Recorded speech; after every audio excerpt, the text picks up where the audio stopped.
Boa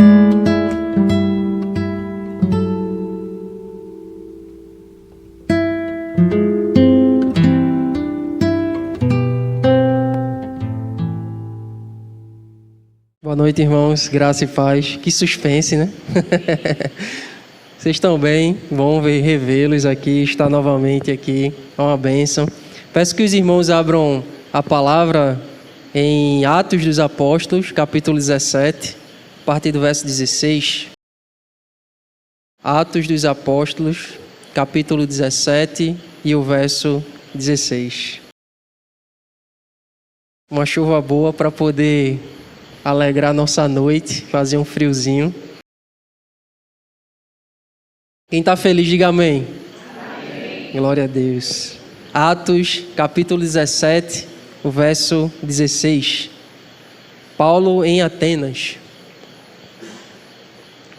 Eu vou ler o primeiro verso e os irmãos lerem os seguintes, tá bom? Para a gente poder ler um texto. É um pouco extenso. Verso 16 diz o seguinte: enquanto Paulo os esperava em Atenas, o seu espírito se revoltava em face da idolatria dominante na cidade.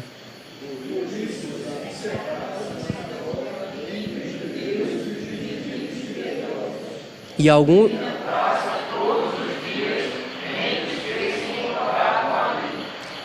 dos filósofos epicureus e estoicos contendia com ele, havendo quem perguntasse: que quer dizer esse tagarela? E outros parece ser pregador de estranhos deuses, pois pregava Jesus e a ressurreição.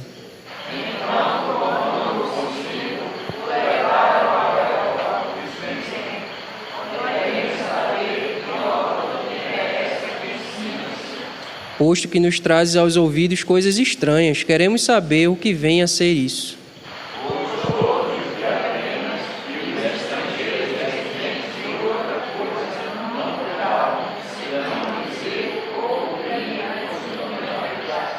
Então Paulo, levantando-se no meio do Areópago, disse: senhores atenienses, em tudo vos vejo acentuadamente religiosos.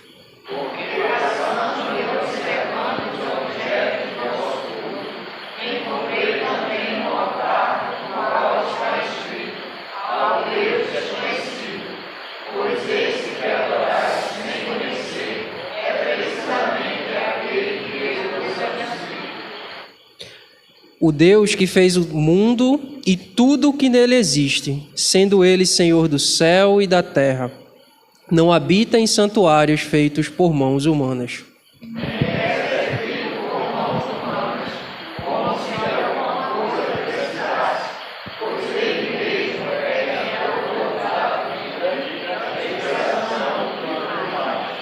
De um só fez toda a raça humana para habitar sobre toda a terra, havendo fixado os tempos previamente estabelecidos e os limites da sua habitação.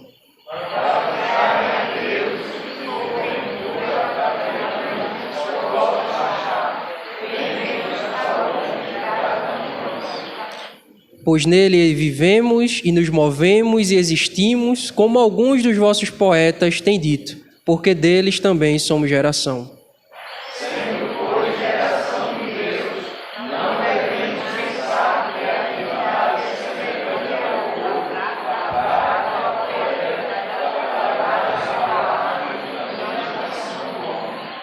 Ora, não levou Deus em conta os tempos da ignorância, agora, porém, notifica aos homens todos, que todos em toda parte se arrependam.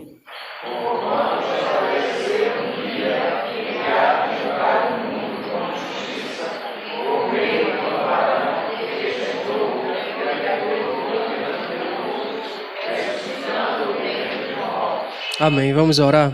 Senhor, muito obrigado, Pai.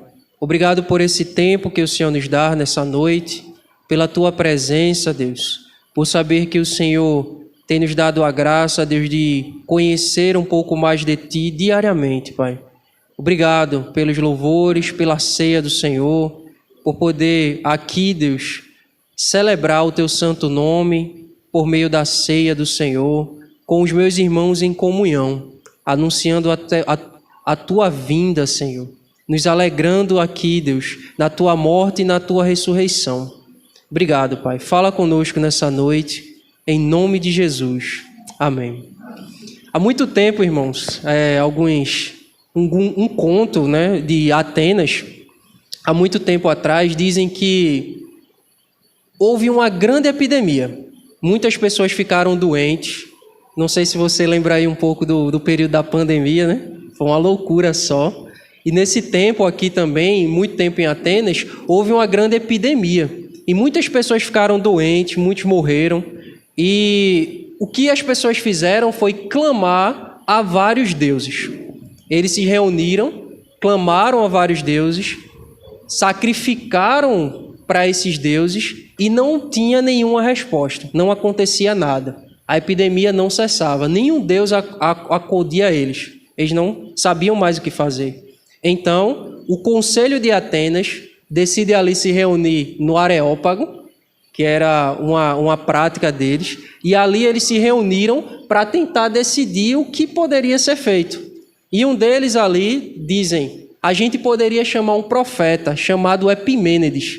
Esse profeta vive lá na ilha de Creta e ele é muito famoso. Talvez ele traga alguma solução para nós. Então, eles foram até a ilha de Creta, chamaram Epimênides.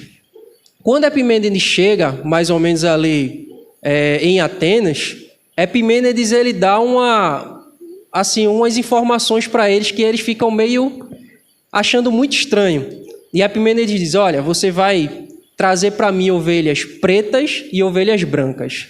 As ovelhas elas vão ficar um tempo sem comer e depois a gente vai soltar ela na relva. As ovelhas que se ajoelharem, essas serão um sacrifício. As ovelhas que comerem, essas daí já vão ser descartadas. Então, no dia seguinte, Epimênides pede para que as pessoas assim o façam e eles fazem. Quando as ovelhas elas são soltas, Epimênides, antes disso, roga a um deus lá e pede para que assim ele possa escolher aquelas ovelhas. Quando as ovelhas elas são soltas no pasto, algumas se ajoelham e essas aí ele diz, olha, prepare altares para que essas ovelhas sejam sacrificadas. E ali aquelas ovelhas são sacrificadas. E com um tempinho, pouco depois, passar de uma semana mais ou menos, as pessoas elas começam a ser curadas em Atenas. Muitas pessoas são curadas. E ali as pessoas começam a se questionar, né? Mas Epimênides, quem foi esse Deus que tu aí rogasse para que o povo pudesse ser sarado e ele ouvisse as suas preces? E Epimênides diz para eles, olha, ele não quer ser chamado por nenhum outro nome. Então a gente vai fundar e erguer um altar para que esse Deus tenha o nome ao Deus desconhecido. E foi esse templo, diz-se assim a tradição, que ficou preservado até os dias de Paulo, ao Deus desconhecido. Bem, para a gente entender basicamente o que estava acontecendo aqui nesse período em que Paulo chega em Atenas, a gente precisa entender um pouquinho do contexto anterior. Paulo estava ali, né, como sempre, em suas viagens missionárias, e ele passa por uma cidade chamada Tessalônica, que é exatamente a carta aos Tessalonicenses, né, que a gente vai ver aqui também nas Sagradas Escrituras. E ali em Tessalônica, Paulo ele prega, e judeus e gentios se convertem. E ali surge uma igreja mista. Só que alguns dos judeus, eles não estavam muito felizes com a pregação do Evangelho, e começam a perseguir Paulo. E Paulo estava ali juntamente com Silas e com Timóteo. E ali Paulo ele tem que sair da cidade de Tessalônica e ir para a cidade de Bereia. Bereia talvez aqui os irmãos saibam, né?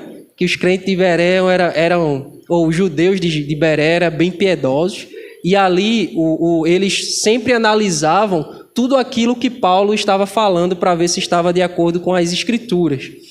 E nessa cidade também muitos bereanos são convertidos. E ali outra igreja é estabelecida. Só que a perseguição contra Paulo ela não para, né? Então Paulo ele vai para Atenas para ali passar um tempo e aguardar tanto Timóteo quanto Silas, né? Dando suporte a essas igrejas recém-fundadas. E é nesse contexto em que Paulo se encontra aqui em uma cidade em que ele estava apenas de passagem, que era a cidade de Atenas. Então, quando Paulo ele estava esperando, o seu espírito ele se revoltava em face da idolatria dominante da cidade. Atenas era uma cidade muito bonita. Se você for ver até mesmo hoje, os resquícios, né, que sobraram da cidade, né, muitos monumentos, são belíssimas estruturas. Então, Atenas era uma cidade muito bonita. E Atenas ela tinha lá tinha uma beleza artística muito bonita, tinha muita poesia, e também em Atenas se encontravam os grandes filósofos da época. Em Atenas também tinha a literatura, então era uma cidade muito intelectual, muito intelectualizada, né, vamos assim dizer. Talvez aqui, se você for olhar para o nosso Brasil, você vai ver muitos lugares bonitos. A gente vê, por exemplo, Garanhuns, a gente vê também Gramado. No Brasil, a gente tem aí a Suécia brasileira, ou a Suíça brasileira. A gente tem aqui no Brasil a Inglaterra brasileira. Tem lugares belíssimos que muita gente quer visitar e quer conhecer. Assim também era Atenas. Era uma cidade que muitas pessoas queriam visitar, queriam conhecer. Era lindíssima Atenas. E Paulo, com toda certeza, né, por ser um apaixonado também pelo Senhor, agora convertido, e também um grande intelectual, também conhecia a fama da cidade. Mas o problema de Atenas era um grande problema, que era a idolatria. Só que Atenas, ela se orgulhava disso. Eles amavam, eles eram apaixonados pelos seus deuses e pela idolatria que ali tinha naquela cidade. Então, Paulo aqui, ele não está preocupado com a estética da cidade. Ele não está preocupado com a beleza da cidade. A preocupação que Paulo tinha aqui era o impacto destrutivo que os ídolos tinham na vida das pessoas. E as pessoas estavam ali enraizadas por essa idolatria e não percebiam e não sabiam a profundidade do pecado que estavam cometendo contra o Senhor. Então, o pastor Hernando Dias Lopes, ele vai dizer o seguinte: a idolatria é inverter as posições entre Deus e nós, de modo que, em vez de reconhecermos humildemente que Deus nos criou e nos governa, temos a ousadia de imaginar que podemos criar e governar a Deus. Não existe lógica na idolatria. Ela é uma expressão perversa e confusa da nossa rebelião contra Deus. Então, os ídolos, a idolatria em si, ela sempre vai expressar a forma mais sombria do coração humano. Ela vai colocar toda a nossa confiança e força e convicção em coisas, em imagem e até mesmo pessoas. Pessoas no seguinte, principalmente nessa época, porque existia muitos Césares da vida e também muitos líderes que se intitulavam divindades. E para esses líderes era usado o termo Kyrios, que é Senhor, para ali intitular esses homens como exatamente senhores e seres divinos. E as pessoas tinham que se curvar perante esses senhores, e para eles era super normal, porque já estavam enraizados pela idolatria e pelo pecado. Meus irmãos, se a gente também não tomar cuidado, se a gente não parar para observar em uma ótica espiritual todas as coisas, a gente também é muito fácil ser enganado pela beleza das coisas. Principalmente, a gente pode se acomodar com a beleza da cultura e das coisas que estão ao nosso redor. Isso é claro, né? Eu falo como uma pessoa que é extremamente apaixonado pela cultura pop, por arte, por música, mas a gente sabe que diante da cultura pop, diante da nossa cultura, existe muita aberração. Existem bons músicos, mas que, mesmo sendo bons músicos, carregam uma forte ideologia por trás das suas canções. Então, por isso a gente precisa estar alerta, atento àquilo que a gente ouve, aquilo que a gente escuta constantemente, aquilo que a gente vê. A gente pode ver como é tão, assim, existe uma aberração tão grande no meio e no tempo que a gente tem vivido, em que o Oscar ele tem sido totalmente distorcido. As inversões de valores, as pregações que têm sido dadas dentro do Oscar, em que um filme pornográfico chamado de soft porn, ou pornografia mais leve, como um filme chamado Enora, que ganhou agora há pouco o Oscar, ganha o Oscar. Dentre tantos filmes existentes, um filme pornográfico foi indicado ao Oscar e levou o Oscar. E a gente fica se perguntando, por que isso? Porque as coisas estão invertendo. Para as pessoas, o que é errado e o que é mal está se tornando muito natural. E se a gente não tiver cuidado, tudo isso vai se tornando também natural para nós. E a gente vai se acomodando com a cultura. Só basta você olhar e ligar a TV, assista 15 minutos de uma novela da Globo, que você vai ver a pregação de ideologia, os pensamentos que é passado, uma atuação horrível, mas assim você vai ver que são diálogos formados, robóticos, para infiltrar a mente das pessoas, e quando a gente menos espera, as pessoas estão totalmente levadas a isso. Quando você olha, por exemplo, de cristãos que olham e dizem que os LGBTs que ia mais das vidas, né? Os militantes, seja lá qual for, eles são extremamente perseguidos. É normal. Faz parte. Quando as coisas elas se tornam muito comum para nós, aí há um perigo muito sério. Quando a gente se perde em meio à beleza dessa cultura, que muitas vezes são muito bonitas, mas que por trás tem uma forte ideologia, e o diabo fica só maquinando por trás dessas coisas. Irmãos, a mesma indignação que Paulo sentiu, esse deve também ser o nosso sentimento. A mesma indignação que Paulo sentiu, isso também deve pulsar no nosso coração. E aí fica uma pergunta para nós. Quantas vezes temos nos incomodado com o pecado? Quantas vezes o nosso coração tem se revoltado diante dos erros e das distorções deste mundo? A gente precisa tomar muito cuidado. A gente precisa olhar para Atenas que está ao nosso redor e não se embaraçar com os falsos ídolos, com os deuses desse tempo. Por isso que Paulo ele se levanta no meio deles, veja, uma cidade de passagem. Paulo só precisava ficar ali na dele, caladinho, mas ele não aguentou. E aqui no verso 17 diz: por isso dissertava na sinagoga entre os judeus e os gentios piedosos, também na praça todos os dias entre os quais ali se encontrava. Aqui Paulo, ele entende que a forma mais eficaz de combater as ideias do diabo, que ali estava posta na idolatria e no pecado do povo, era pregando a palavra de Deus com fidelidade. Essa é a forma mais eficaz de se combater o pecado. É pregando a palavra de Deus com fidelidade.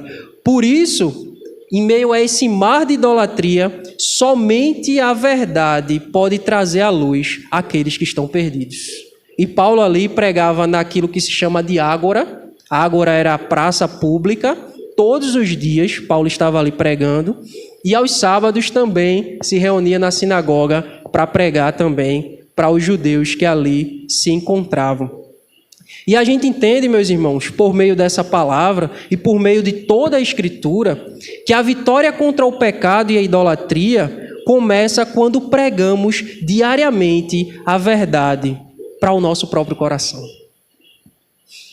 A primeira pregação, ela não se limita, ou também faz parte, não apenas para aqueles que estão fora, mas a pregação também ela está ligada a pregarmos para nós mesmos diariamente.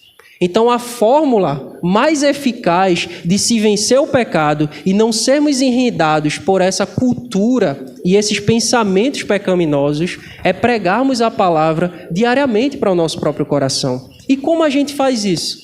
O devocional diário. E aí a gente passa a pensar, agora, Poxa, como foi meu devocional essa semana? Quantas vezes eu sentei parei para conversar com Deus, para ler sua palavra e simplesmente num silêncio ouvir a sua voz. Como tem sido o nosso devocional? É muito importante a gente parar e ouvir a voz do Senhor constantemente. E quando a gente prega ao nosso próprio coração, a gente se reveste de Deus. E se revestir de Deus é o que faz com que a gente vença todo o pecado que está à nossa volta. A palavra vai dizer: resistir ao diabo e ele fugirá de vós. Mas diz que sujeitai-vos a Deus. A gente não se sujeita a Satanás. A gente não se sujeita às idolatrias. A gente não se sujeita ao pecado. A gente se sujeita a Deus. E quando a gente se sujeita ao Senhor, o pecado ele é vencido e Satanás é humilhado. Louvado seja o Senhor por isso. E Deus ele sempre vai nos dar o escape necessário, porque Ele é o nosso Quírios, Ele é o nosso Senhor e o Senhor de toda a nossa vida. Por isso Paulo estava ali pregando para aquelas pessoas, ele não conseguiu se calar e começou a pregar e anunciar o Evangelho. E o verso 18, vamos ler todos juntos? 3, 2, 1, e alguns...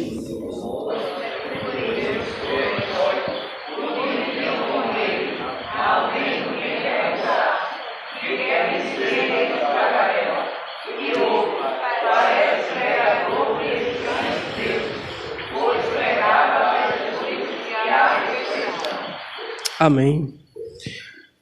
A gente precisa entender, primeiramente, quem eram alguns desses filósofos epicureus e estoicos. Quem eram esses dois públicos aí que é nos apresentado enquanto Paulo estava pregando, que eles chegam próximo de Paulo? O primeiro deles é o epicureu. Eles foram, esse movimento, esse público aí de filósofos, foi fundado por uma pessoa chamada Epicuro, e eles tinham uma ideia em que o prazer era o bem supremo da vida. Era a ideia hedonista, em que eles deveriam viver uma vida totalmente voltada para o prazer da carne. Tudo que eles podiam fazer em ter prazer, eles iriam viver. Não importava o que acontecesse. Era como se fosse o lema que Paulo vai dizer lá em 1 Coríntios 15, 32. Comamos e bebamos porque amanhã morreremos. E por que eles viviam dessa forma? Porque eles não acreditavam em absolutamente nada. Eles eram considerados os filósofos ateus da época. Eles não acreditavam nos deuses, não acreditavam nas divindades e nem tampouco em Cristo e a ressurreição que Paulo estava pregando nesse tempo. Então, para eles, a pregação de Paulo era uma loucura só. Eles não estavam nem aí para essa mensagem. Mas, ao contrário de tudo isso, a gente vê um outro público que é chamado de estoicos. Eles já são o inverso dos epicureus. E o estoicismo ele foi fundado por Zenão de Cício. E esse Zenão de Cício, ele tinha a ideia de que o ser humano devia viver em constante harmonia com a natureza e com a criação. Veja, aqui já é diferente. O pensamento dele já era muito panteísta, que é a ideia de que Deus é tudo e que tudo é Deus. O sol, a lua, as estrelas, o mar, seja lá o que for. Deus é tudo e tudo é Deus. E eles chamavam isso de alma do mundo. Então, os estoicos, eles adoravam muito a razão e a virtude e levavam isso como um ponto, né, para ali trazer a felicidade e a autorrealização para eles. Mas, independente desses dois públicos, eles, mesmo tendo a sua divergência e sendo muito diferentes, o que eles procuravam era uma coisa só: paz de espírito. Todos eles procuravam ter paz. Viver em paz consigo mesmo, se elevar de uma forma, seja ele crendo em uma divindade ou não, eles queriam paz de espírito. E quando eles ouvem Paulo pregar, eles acham isso muito estranho, porque Paulo pregava Jesus, que para eles era um Deus ali que Paulo estava pregando, e também a ressurreição, que para eles era outro Deus, porque ressurreição vem do termo chamado Anastasis, que existia uma deusa ali local que era chamada de Anastácia. Então eles achavam que ele estava pregando o Deus Jesus e a companheira dele, Anastácia. E ali eles ficaram muito confusos e ficaram pensando, o que esse rapaz está pregando aqui? Por que ele está pregando outros deuses? E eles já pensaram nessa quantidade de deuses, porque algumas pessoas vão dizer que Atenas tinha mais deuses do que homens. Imagina, você passar numa cidade e ver que existia mais templos, mais estátuas, mais ídolos, mais deuses do que homens. Isso fica até meio que estranho, né? Olhar para esse texto, conhecendo o contexto histórico. O que seria mais estranho para esse povo? Um monte de deuses estranhos, e ali eles acham meio louco e ilógico o que Paulo estava pregando. E por isso, alguns aqui nesse mesmo verso que a gente acabou de ler, chamam Paulo de tagarela. E o termo tagarela aqui é referente a um tipo de pássaro. Era um pássaro que existia ali na cidade, em que esse pássaro ele vinha, pegava sementes, e essas sementes, ou até mesmo lixo, e saía espalhando pelo meio da cidade, de forma aleatória assim. E eles observam aquilo ali e dizem, olha, esse Paulo aí que está pregando, esse rapaz que está pregando, ele é um tagarela. Ele joga palavras ao vento, sem profundidade e sem coerência nenhuma. Isso era um termo pejorativo que ele usava para ferir ali de alguma forma o apóstolo Paulo. Mas a gente sabe, irmãos, que os sábios desse tempo, que os gigantes intelectuais desse mundo, Jesus e a ressurreição, sempre vai ser tagarelice.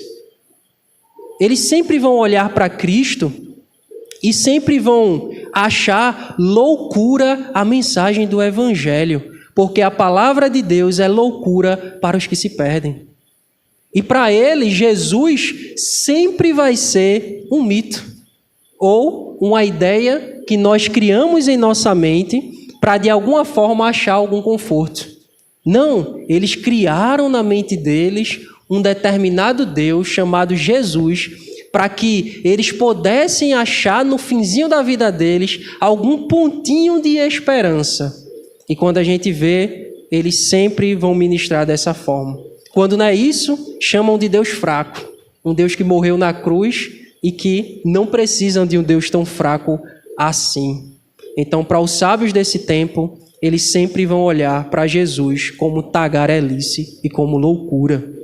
E aí, o verso 19, ao ver todo esse contexto, então eles pegam Paulo e tomam consigo e o levam para um lugar chamado Areópago, dizendo, podemos saber que nova doutrina é essa que você ensina, posto que nos trazem aos ouvidos coisas estranhas, querendo saber o que vem a suceder isso, pois todos de Atenas e os estrangeiros residentes de outra coisa não cuidavam-se, senão dizer ou ouvir as últimas novidades.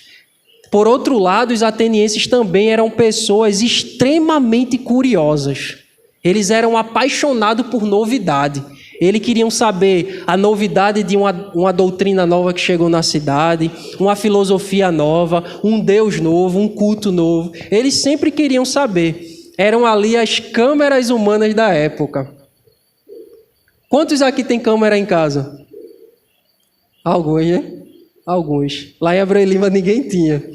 Mas eu tenho certeza que se você não tivesse câmera, com toda certeza você saberia todas as novidades da sua casa ou da sua rua. Porque todo mundo, em todo bairro, em toda rua, sempre tem aquela pessoa que fica sentada ali numa cadeira de balanço que sabe todas as novidades. Só basta você chegar em casa, você ver aquela muvuca e perguntar, o que foi que aconteceu? Rapaz, tu não sabe o que aconteceu ali, viu? Aconteceu isso e aquilo. Às vezes você não precisa nem perguntar. A pessoa fala assim, ó, ei, vem cá. O que foi? Tá tudo bem? Tu não sabe o que aconteceu, rapaz. Aconteceu isso. Ainda era exatamente isso que os atenienses eram. Eram as câmeras humanas da cidade. Eles sabiam tudo. Sabiam todas as novidades da época. Sabiam quem eram os deuses que estavam... Eles queriam saber de tudo. Para que pudessem ali... E Lucas não bota isso aqui... de uma forma muito agradável, não. Lucas coloca isso aqui exatamente para mostrar que eles eram fofoqueiros da época mesmo, para zombar aqui dos atenienses.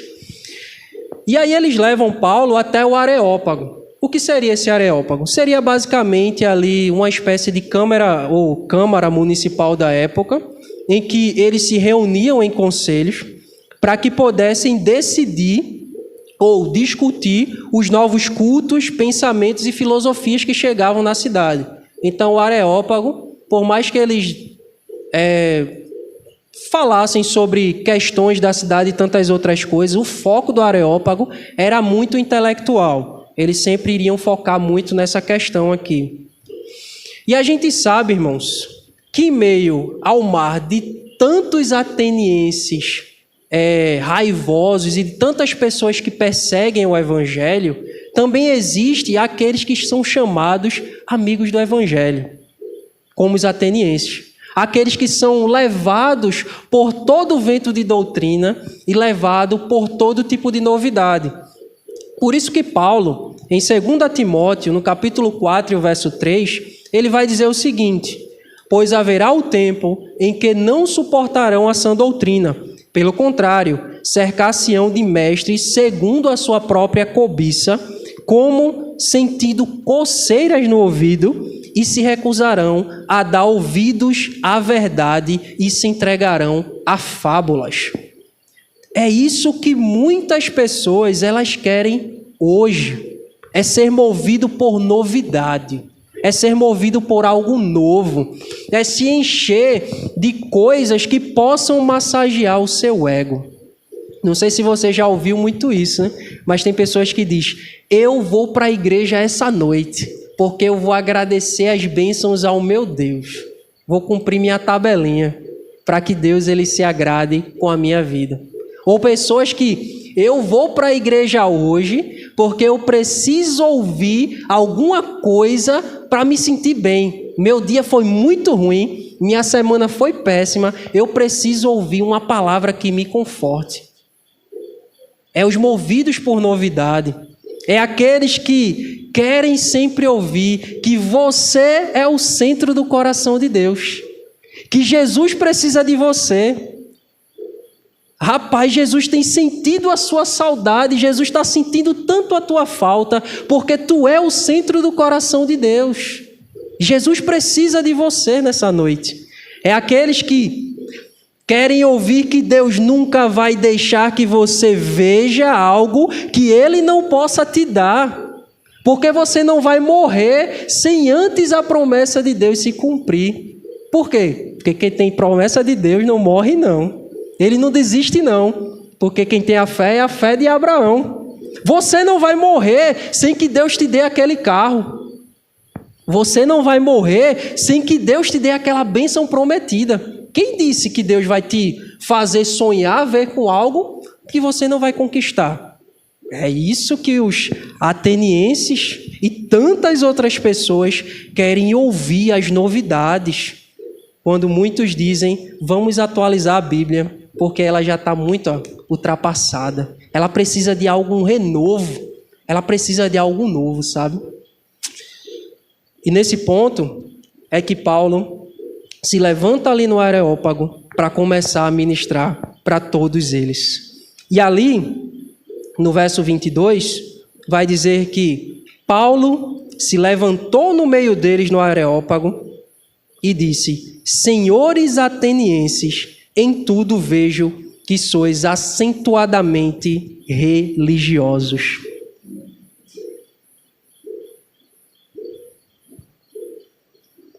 É interessante porque Paulo aqui, ele não chega acusando a primórdia, né? Ele não chega assim acusando os atenienses. Pelo contrário, ele vai com muita sabedoria.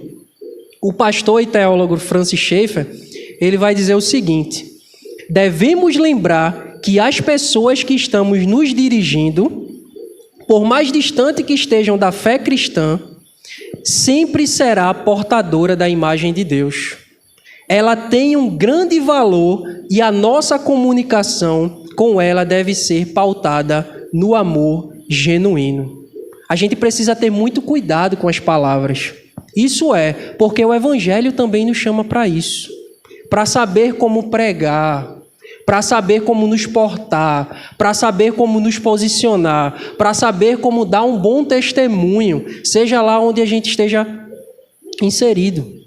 E um lugar, pense num lugar difícil e assim, muito confrontador de dar um testemunho, é no trabalho.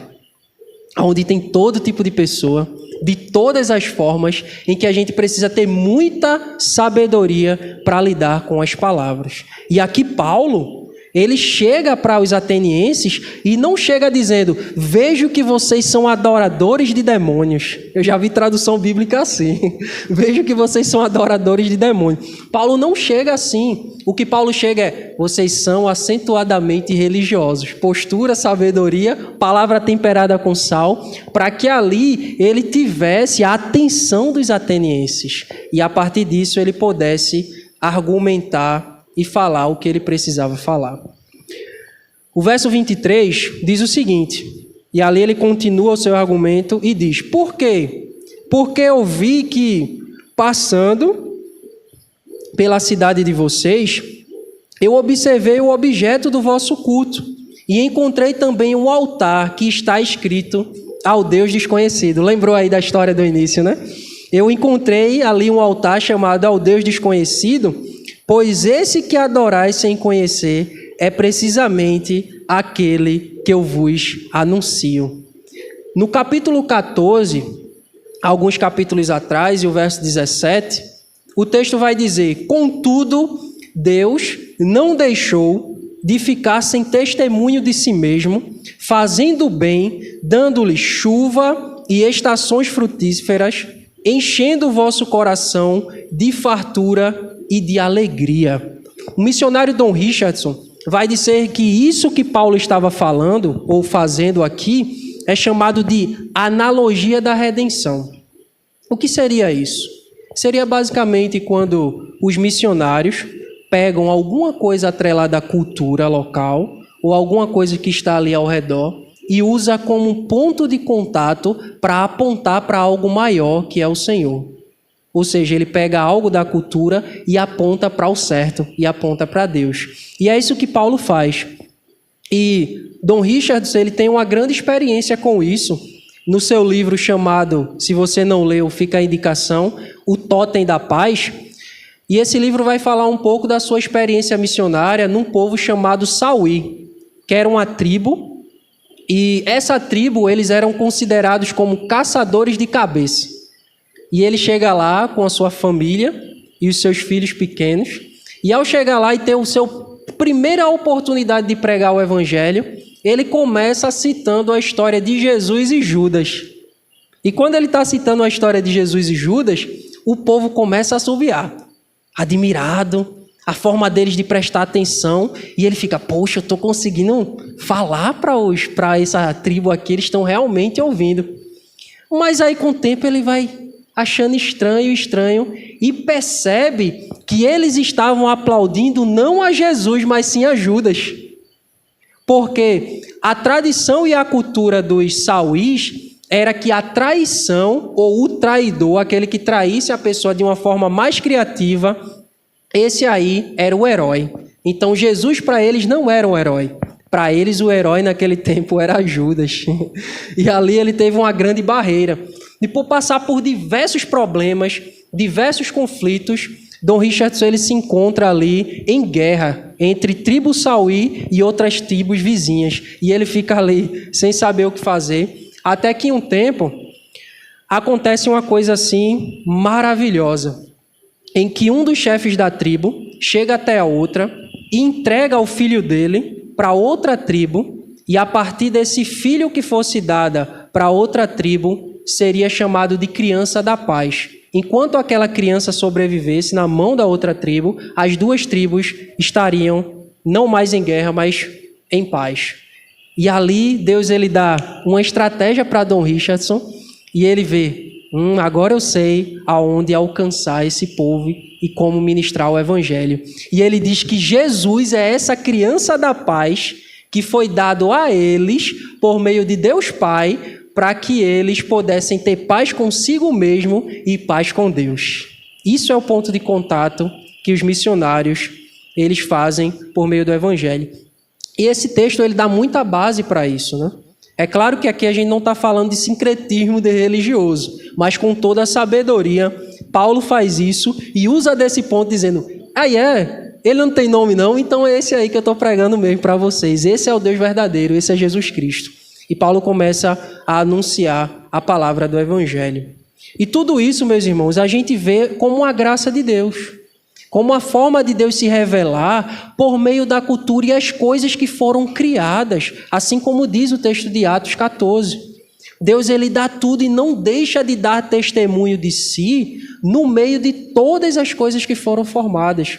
Céu, terra, graça comum, chuva e tudo mais que o Senhor dá, é uma forma de Deus trazer a sua revelação geral. Por isso, todos os homens independentes são indesculpáveis perante Deus. Não há desculpa em dizer que Deus não existe e que Deus não é real. E aqui a gente se questiona, mas e os indígenas lá, que estão lá nos lugares mais remotos, eles vão ir para o inferno se caso eles morrer? Vão. Se não ouvir o Evangelho, vão. Mas é aí onde entra o ponto.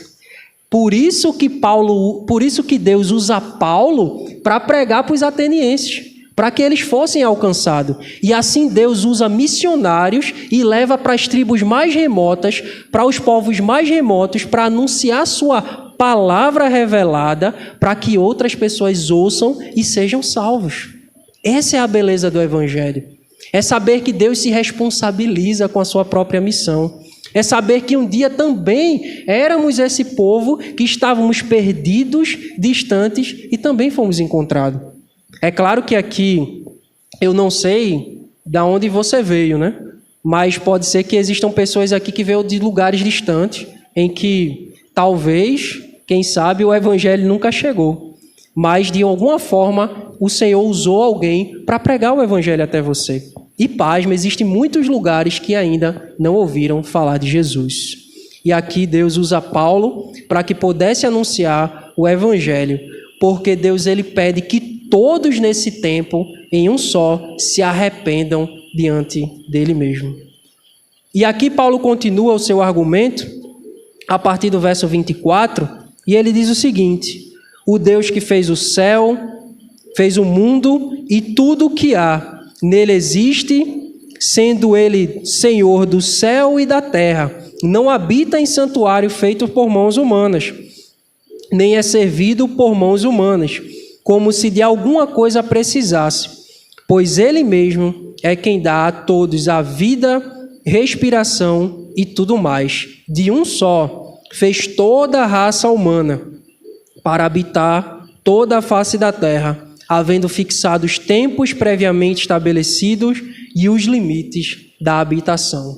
O Senhor, aqui, ou o nosso Deus, ele é superior a todas as formas de idolatria que existem nesse mundo. E Paulo passa a anunciar a eles, olha, Deus não se limita a barro, a bronze, a prata, a ouro, não se limita a essas coisas e nem se reduz a amuleto e nem a santuários. Se você tem aí um parente mais antigo, ou não sei, né, algum dos seus parentes, possa ser que um desses seus parentes seja muito supersticioso. E a superstição é muito interessante, né? As pessoas pegam ali um trevo de 4 folhas, o olho de boi, não sei se você lembra aí, o olho de boi, e até mesmo pega pé de coelho, pega trevo de 4 folhas, olho de boi, várias mandingas que fazem para expulsar mal-olhado, ou sei lá, trazer boa sorte.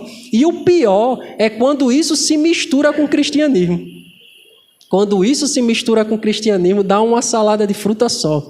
E aí as pessoas dizem que Deus está nesse negócio e traz aquela mistureba toda e fica muito esquisito. E aí o que Paulo está dizendo, olha, Deus não se limita a amuletos. Ele não é encapsulado por coisas assim que vocês acham. E Deus também não se limita a templos, a lugares físicos. Deus não está no instrumento. Deus não está preso às quatro paredes. Deus, ele é livre. Deus, ele é o Senhor de todas as coisas. E isso que Paulo está dizendo para eles é que Deus não está limitado a isso. Porque existem muitas pessoas que acham que o Senhor está preso na igreja. Por isso querem viver 24 horas dentro da igreja, e igreja aqui, me refiro à igreja local, achando que o Senhor está só aqui. E se esquecem do mundo fora. Se esquecem que o Senhor chamou a gente para fora. Se esquecem que o Senhor nos colocou nesse mundo para adorá-lo de várias outras formas. E o Senhor não se limita a isso, meus irmãos. Por isso que Paulo diz aqui que ele não está preso a lugares feitos por mãos humanas. E também nem depende de sacrifício, nem que ninguém o sirva. Assim como os deuses pagãos da época, em que eles precisavam fazer uma espécie variada de rituais e de sacrifício para que eles assim fossem adorados. Pelo contrário, esse mesmo Deus é quem todos dá vida, respiração e tudo mais. Isso aqui, Paulo, ele também faz uma referência a Isaías 42 e o verso 5, porque esse Deus nos dá vida, respiração e tudo mais. Isso aqui, meus irmãos, é, assim, um confronto muito grande para os epicureus. Porque os epicureus não criam em nada, eles só tinham ali uma vida voltada para o prazer e não eram totalmente céticos. E isso confronta muito a mensagem de Paulo confronta muito eles, a ponto disso aqui, né? Graças a Deus Pai, eles estarem ali nesse tempo ouvindo. Mas um pouquinho para frente a gente vai ver o que acontece na história. O verso 27 vai dizer para buscarem a Deus, se porventura tateando, possam achar, bem que não está longe de cada um de vós. Veja, por mais que eles tivessem o traço da divindade, ou o traço do divino, por mais que eles tivessem um senso de adoração, que isso está posto no coração de todo ser humano, o ser humano por si só, ele jamais vai encontrar o Senhor. Por isso, por causa do pecado, ele se volta para a idolatria. Por isso ele se volta para adorar coisas que não são Deus. Porque se porventura tateando, ou seja, como cegos vocês procuram encontrar Deus, mas não conseguem de forma alguma, por isso vocês idolatram. Mas saibam de uma coisa, neste momento, o que eu estou pregando para vocês, ele está próximo de vocês. Por isso que Paulo prega a Jesus, o Deus Emanuel, um Deus que está próximo e está perto. Ele anuncia isso para aqueles de Atenas. E o verso 28 vai dizer: pois nele vivemos e nos movemos e existimos, como alguns dos vossos poetas têm dito, porque deles somos gerações.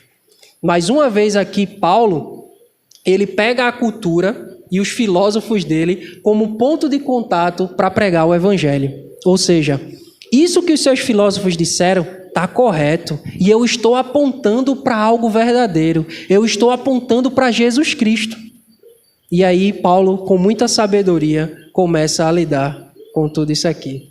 E a partir do verso 29, ele diz assim: sendo, pois, geração de Deus, não devemos pensar que a divindade é semelhante a ouro, a prata ou a pedra, trabalhada pela arte da imaginação do homem.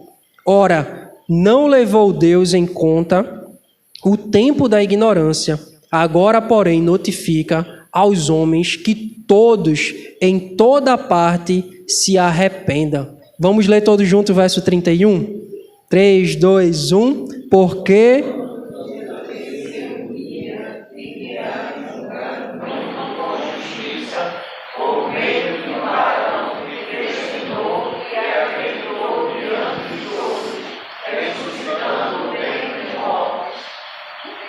a princípio, a gente vê um Paulo com toda a sabedoria anunciando o evangelho para os atenienses. Com muita sabedoria, com paciência, com calma. Mas agora Paulo ele passa a confrontar os atenienses, dizendo: olha, vocês são sendo, pois, geração de Deus, não vamos pensar que a divindade é semelhante a ouro, prata ou pedra trabalhada pela arte da imaginação humana. Vocês devem abandonar a idolatria. Deus não está limitado a essas coisas, Deus não é suscetível a isso que vocês acham e pensam. Ele passa a confrontar diretamente todos que estavam ali no Areópago. Muita ousadia de Paulo, porque muitos ali eram muito sábios mesmo, mas Paulo também não fica para trás. E ele passa com ousadia a pregar o evangelho. O autor Francis Schaeffer vai chamar muitas dessas questões aí de quando a gente derruba o teto ou arranca o teto do nosso próximo. O que é isso, arrancar o teto? Teto é basicamente, segundo Schaeffer, aonde tudo que está posto sobre a nossa cabeça está ligado a nossas filosofias, arte ou pensamento. Aquilo que o ser humano tem de mais precioso. Aquilo que o ser humano tem como verdade. Aqui é a minha verdade, é o meu entendimento de verdade, o meu pensamento, a minha filosofia, tudo aquilo que o homem ele tem como verdade. E o que Paulo faz então é derrubar esse teto. E ele mostra que todos os pensamentos não conseguem sustentar o peso da realidade, nem responder o clamor do coração humano. É isso que Paulo faz. Ele derruba o teto deles, eles confrontam ele a ponto deles mostrar a verdade. Isso que vocês creem é mentira. Talvez vocês achassem que todo esse tempo, tudo isso que vocês acreditaram era a extrema verdade, mas é tudo mentira. E Paulo ali, ele arranca o teto.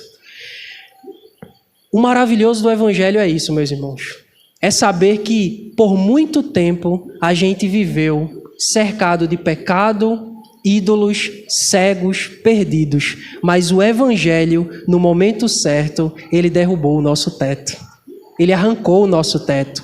E quando nós estávamos todo quebrado, todo machucado, quando a gente entendeu que tudo que a gente acreditava e pensava era superficial demais, essa mesma palavra, esse mesmo evangelho, ele é o verdadeiro remédio para toda a nossa existência.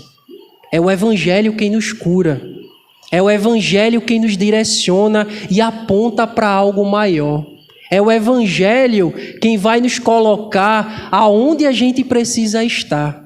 Por isso o nosso teto, ele foi arrancado por ele, para que a gente pudesse estar direcionado para o lugar certo, para a glória do Senhor Jesus. Louvado seja o Senhor por isso. E por isso que aqui a gente vai ver nos versos seguintes, até o verso 34, que muitos zombaram e não quiseram ouvir o evangelho, mas alguns aqui, no próprio Areópago, como Dionísio o Areopagita, se converteu e seguiu Paulo, assim também como Dâmaris e outros foram alcançados pelo evangelho. Louvado seja o Senhor por isso. E o Senhor é bom. Eu queria deixar aqui algumas aplicações para nós, em resumo a tudo isso que a gente falou. E o primeiro ponto é que a gente, ou não podemos nos acomodar com o mundo e a gente também precisa pregar o evangelho. A gente precisa ter muito cuidado, meus irmãos, para que não venhamos a cair nas ciladas do diabo por meio daquilo que se chama de arte, cultura e a beleza desse século.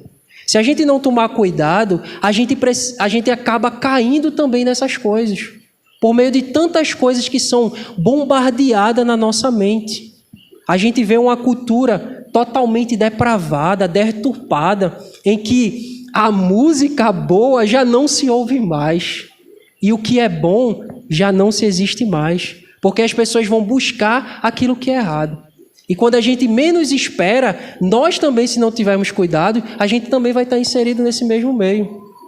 Quando, por exemplo, num trabalho ou na sua família, as palavras que são ditas lá sempre vai ser palavras de arrogância, muito palavrão, muita pornografia sendo dita. Se o nosso coração não estiver regrado no Senhor, a gente termina caindo na mesma situação, no inconsciente, sem perceber. Por isso, a gente precisa manter sempre uma vida de devoção, porque a palavra de Deus, ela precisa sempre ser vívida na nossa mente e no nosso coração, porque ela vai nos livrar de todas as mentiras que nos cercam.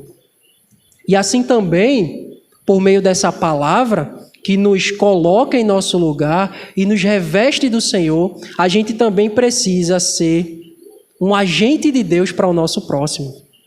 Assim como Paulo se posicionou em Atenas, em muitos momentos, a gente também precisa ser um agente de Deus para as pessoas que estão à nossa volta. Aproveite as oportunidades. Aproveite para dar um bom testemunho onde você está inserido. Porque vai chegar um momento em que alguém vai chegar para você e vai dizer: eu preciso de oração, tu pode orar por mim? Acabou. A maior oportunidade que você vai ter de falar de Jesus para essa pessoa e de derrubar o seu teto. Louvado seja o Senhor por isso. E o segundo ponto, irmãos, é que nós somos os tagarela mesmo. Para o mundo, nós somos os tagarelas. Por isso que Jesus vai dizer, lá em João, capítulo 15, o verso 18, se o mundo vos odeia, sabeis que primeiro do que vós outros me odiou a mim. Para o mundo, nós somos tagarelas. Para o mundo, nós somos as pessoas mais retrógradas, os opressores, os que são chamados de loucos, os cafonas. O mundo nos odeia, irmãos. O mundo nos odeia. E você vai ser perseguido mesmo. Nós seremos perseguidos mesmo. Os cristãos serão perseguidos mesmo. Porque o mundo nos odeia. Que palavra de ânimo, né? Que palavra de conforto, né? Quando Deus chega para Jeremias e diz: olha, Jeremias, tu vai pregar, mas ninguém vai te ouvir, não. Palavra maravilhosa, Senhor. Obrigado, Senhor, por essa palavra. Mas essa é a verdade. O mundo nos odeia. E existem até canções, né? Não chores se o mundo ainda não te notou. O mundo nunca vai nos notar, irmãos. O mundo nunca vai olhar para nós como pessoas boas, carismáticas. O mundo nos odeia. Nós seremos perseguidos mesmo. Mas diante de tudo isso, sabemos que estamos com o Senhor. Por isso que Jesus diz: olha, eis que eu estarei convosco todos os dias. Ele é o Emanuel, Ele é o Deus conosco. Por isso, meus irmãos, diante de tantas trevas nesse mundo, por isso, diante de tantas perseguições no mundo, nós precisamos continuar pregando o Evangelho para essas pessoas que nos odeiam. Pregando o Evangelho para essas pessoas que não conhecem a Deus. Por quê? Porque Jesus vai voltar. Porque a volta de Cristo é iminente. E esse é o terceiro ponto, que a gente precisa lembrar que Jesus vai voltar. Isso aqui foi tão confrontador para mim. Quando eu olhei Paulo dizendo: nossa, não levou Deus em conta o tempo da ignorância, agora notifica aos homens que todos se arrependam, porque ele estabeleceu um dia que há de julgar o mundo. E eu parei para pensar: quantas vezes eu acordo, quantas vezes eu ando, vivo e esqueço da volta do meu Senhor Jesus. É muito triste isso. A gente se esquece que Jesus vai voltar. E Jesus, ele vai voltar, e nesse tempo todos serão julgados. Todos. Os grandes desse século, os sábios desse tempo, os que se consideram santíssimos nessa época, os apóstolos aí que estão espalhados pelo mundo, né, atual, todos esses profetas aí serão julgados. E tudo será posto diante do nosso Deus. E isso a gente precisa entender, que somente Jesus é quem pode nos livrar do juízo eterno da parte de Deus.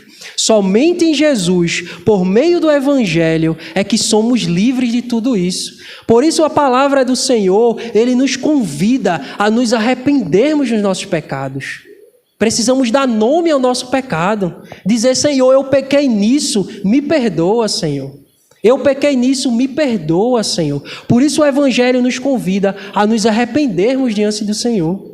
Porque Jesus vai voltar. E só Ele é o remédio e a solução para a nossa vida. Louvado seja o Senhor por isso. Diante disso, meus irmãos, toda a criação e tudo que existe aponta para o nosso Deus. Mas essa criação e tudo que existe não é Deus e não é suficiente para nos salvar. Por isso, o Senhor se revela por meio da sua palavra. E essa palavra é quem nos salva e nos guia e nos consola. Maravilhoso.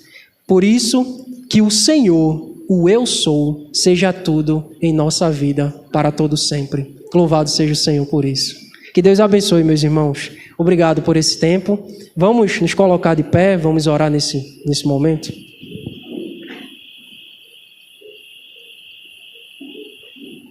Senhor, muito obrigado pela Tua palavra. Obrigado por saber que Tu és bom e que fomos alcançados pelo Senhor e que fomos mudados pela Tua graça, Deus. Sem Ti, Deus, nós continuaríamos sendo como os atenienses, cegos na idolatria, cegos no mar de pecado e vacilantes em tantas coisas, porque não conhecíamos o Senhor. Mas hoje nós fomos mudados, transformados, redimidos por Tua graça. E por isso nós Te glorificamos, Senhor. Nós Te glorificamos por ter nos tirado de Atenas, por ter nos transformado, por ter mudado o nosso coração. E hoje nos fazer filhos e filhas, servas do Senhor e servos do Senhor. Muito obrigado, Jesus. Alinha o nosso coração com o Teu. Alinha o nosso pensamento para que a gente venha sempre Te glorificar e louvar o Teu nome. No nome de Jesus. Amém.